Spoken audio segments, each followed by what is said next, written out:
Alright, I want to make this video about the Bodyguard 380 by M&P / Smith & Wesson. It's one of my carry guns, and I like it quite a bit. Mine's a little bit modified, but I'll tell you why in the video, why I made a couple of the changes, and kind of the process of what I had to buy to get it where it is. So as you can kind of tell, if you've seen a factory one, this one has a different trigger and some bicycle tube on the outside. But really, most people notice the trigger, and it is safety checked. I guess I'll do it for the camera. Ta-da! But I just like to keep the magazine in there. I use Galloway Precision parts, and get those at GallowayPrecision.com. And for all the different parts I got in there, it's just the traction grip overlay, which is underneath the bicycle grip. That was $10.50. The short stroke trigger kit was $98, and then there's a hardened steel tool firing pin I put in there, and that was $25 for a grand total with tax and shipping of $140 from Galloway Precision. Now that replaced all these little parts, and these are all the factory parts. That's the factory firing pin. It's the factory, what is this? Power blocker spring and firing pin return spring, I believe. It's the factory, which one is that? The recoil spring, I believe. That's the trigger bar, and then that's the factory plastic trigger. And from the factory, this pistol has like a revolver-like trigger pull.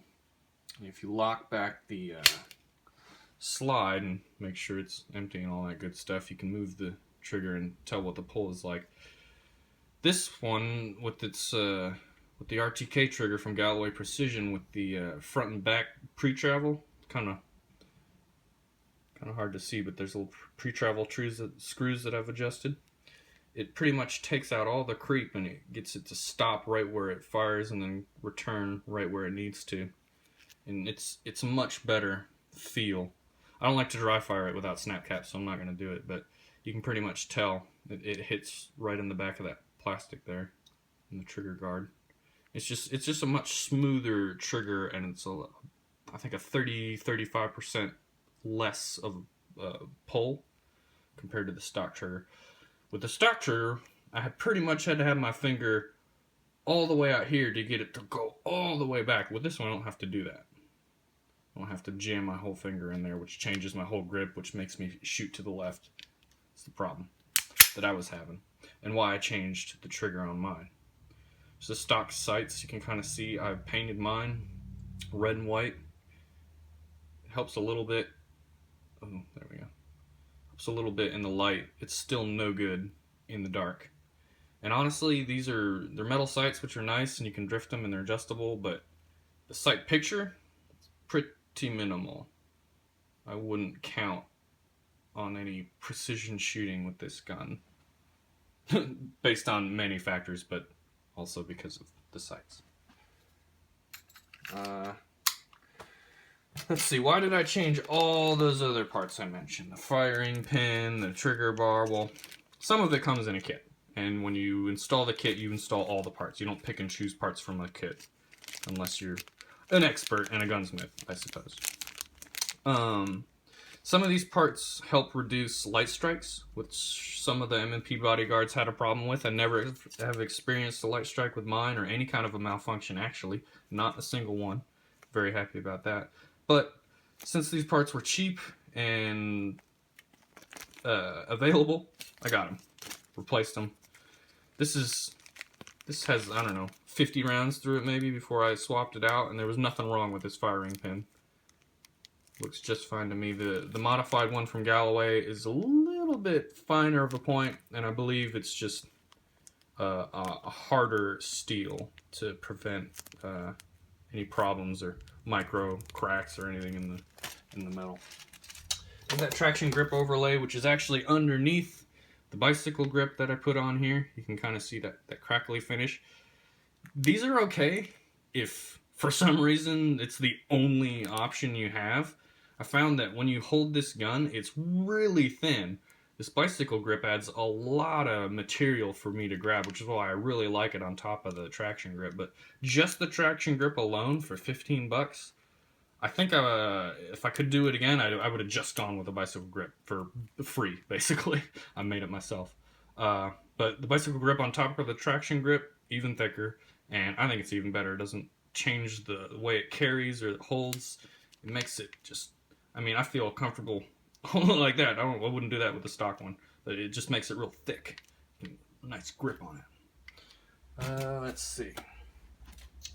Ooh, the holster that I wear it in is right here. It's a Triad Holsters. TriadHolsters.com. Ooh, there goes the card. It's a Zeus model. Kydex. I believe it's a 0.80 or whatever the standard thickness is that you really want. Nice molded, smooth edges all the way around. Really good retention, and you get that good Kydex click. It's not ever gonna just fall out. It requires a little bit of a push when you thumb off to get out of there, but pretty easy. I carry appendix. This 1.5 inch belt clip is really nice, really thick. They have one other different belt clip. Maybe it's 2 inch or 1 inch. I can't remember, but for different size belts. They also offer a ton of different finishes. You can get what is that? Carbon fiber, olive drab, blue, red, like different designs. I'm a all black kind of guy, but I think it's cool that they offer different finishes, and $47.99 for this thing.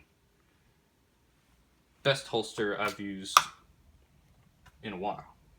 Let's see.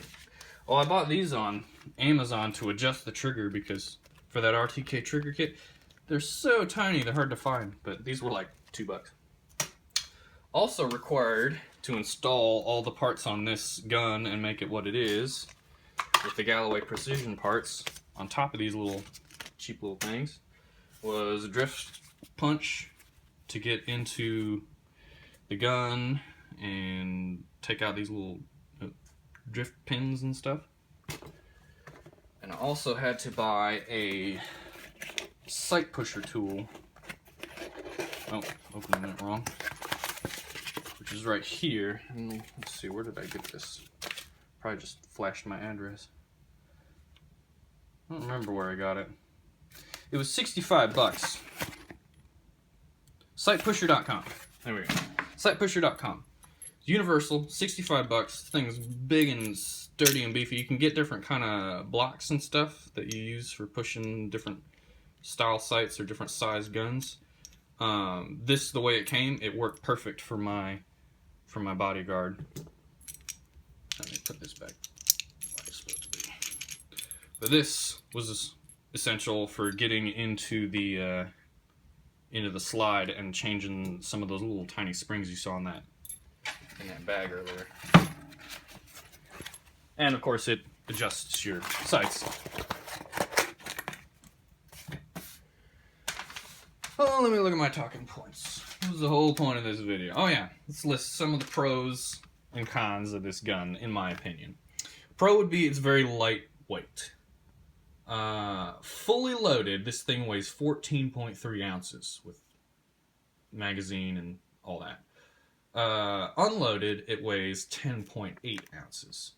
The Zeus holder itself is only 2.3 ounces, so everything all together riding on your belt is going to weigh 16.6 ounces, according to my scale. Not very heavy at all for a 6+1. And if you're crazy, you can get from Galloway Precision the Mag Guts kit that lets it carry 7+1. But 6+1 is enough for me right now. Let's see, another con would be it's very small. It conceals very easily. It's relatively inexpensive in its stock form before you buy everything if you want to. $350, not too bad. And for me, and from what I've read online, the majority of these guns, very reliable. They're not like Kel-Tecs.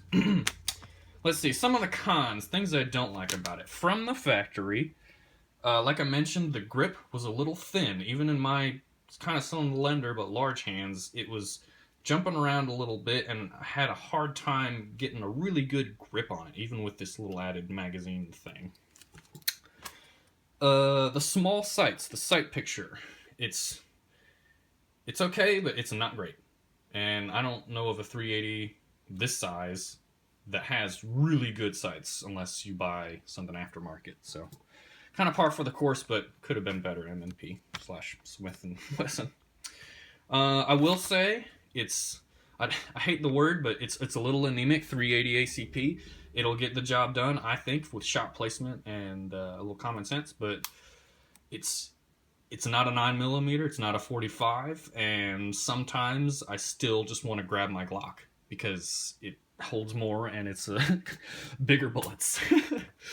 Oh, and the last negative for con for this gun, I think, if you buy it and you don't change anything about it, you're probably not going to love the trigger, the factory trigger. That said, this RTK trigger makes this gun. I love this aftermarket trigger, but the stock trigger I did not enjoy. It would have required a lot of more range time for me to get accurate with this gun if I couldn't have changed anything about it. So, my overall opinion, modified, I love the M&P Bodyguard. Factory, I would have probably gotten a SIG P238, maybe even a 938. It's just a more polished gun from the factory overall. It would have cost more, probably about $200 more from the factory, but the SIGs, I think, are nice. But for what it is, and since I already bought all this stuff and modified it, and since it's super reliable and it's a gun I carry every day, I love it. And I wouldn't change much else about it, I don't think. Maybe I'll get slightly better sights, but not today. Alright, hopefully that all made sense. Have a good one.